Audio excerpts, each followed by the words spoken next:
if I ever tell you I did a rap verse on a musical track way back on campus, will you believe? You see, this is how the experience was like. I did music theory for one semester way back on campus KNUST, and then I also did sound engineering for another semester. So put together, I did music for 1 year. And as our end of year project work, we were supposed to produce a song by ourselves. We produced the beat, everything, a complete song.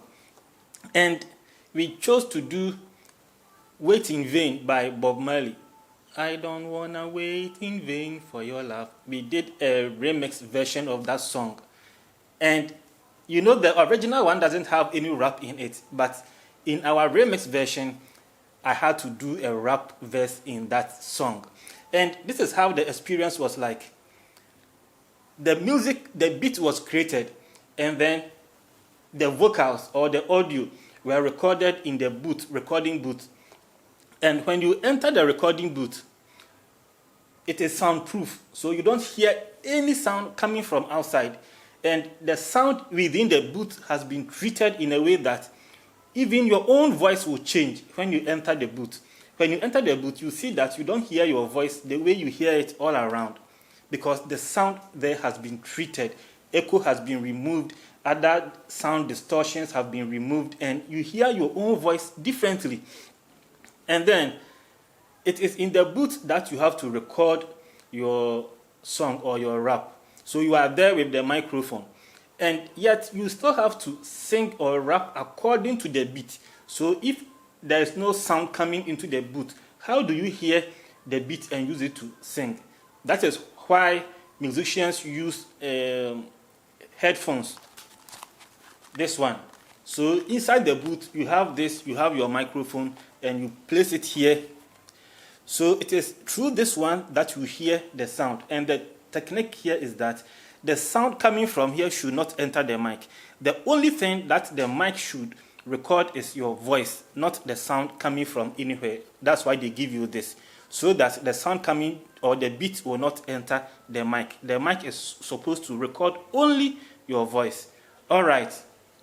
So I was in this booth, and then the producers or my mates started playing the beat, and I was in the booth. And when you are in the booth and they are playing the beat in the headset, you also hear the metronome. In music, there's something we call metronome. You hear it doing ting, ting, ting, ta, ting, ting, ting, ta.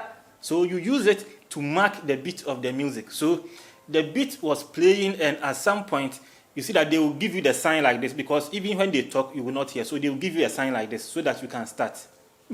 And you know what happened?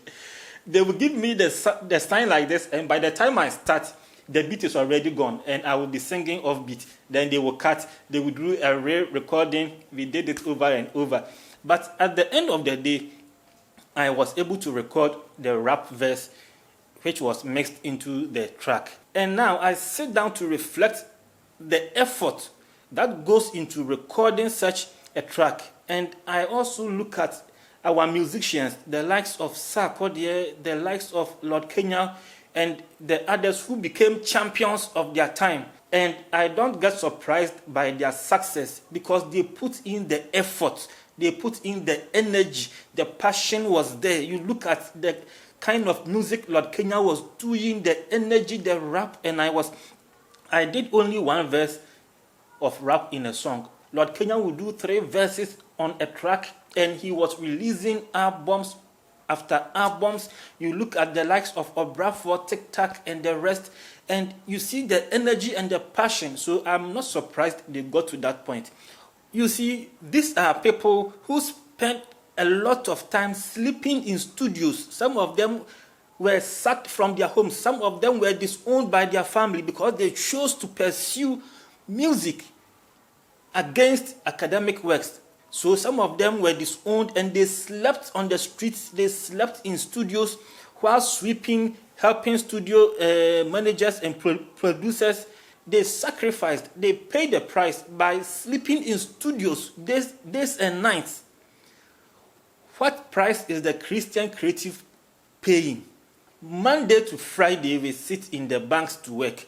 Monday to Fridays, we do our 9 to 5 jobs. Monday to Friday, some of them are health workers, some are businessmen, some work in other corporate offices.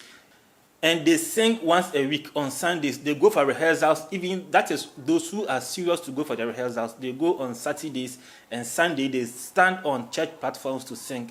And Monday, they are in the office. Tuesday, no music. Wednesday, Thursday, Friday, no music. Saturday, go for rehearsals. It becomes a problem. And when people are celebrating the likes of Stoneboy, Shatawale, Sarkodie, Afia, and the rest, it be like Ghana for MP Gospel. They only support worldly things. But you look at the effort these people put in their music. See, I listened to one person who worked with Kojo Entry. And the person was like, working with Kojo is so difficult. You will spend days and nights in the studio recording one song. And when you all feel, oh, right now the song is complete, everything is fine, Kojo Entry will go and sleep and come back the next morning into the studio and be like, let's take this one out and put this one in. Let's tweak this one a little bit. Let's raise this one a little bit. No, this one is too much. Every time there is something to add or remove or tweak about the music, and when the music eventually comes out, you see that no wonder Kojo Entry is called the music man. The effort he put into creating or producing his music. So, Christians, let's not feel entitled to the grace and begin to feel that because we are singing for God, no matter what we sing into the mic, it should become a hit. We should stop this kind of entitlement that because we are singing gospel, people should love what we do.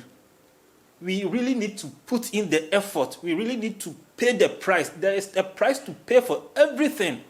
Not even in the creatives alone. I got the chance to listen to one powerful man of God, and he was telling me that there is a certain level of anointing that God doesn't pour on people who lives in the homes.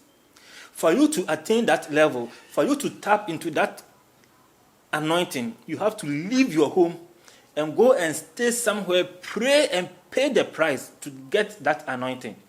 If it was like an anointing pouring on everyone anywhere, like all of us will be celebrity musicians or creatives in wherever we find ourselves. But before God deposits something heavy on you, he weighs your strength.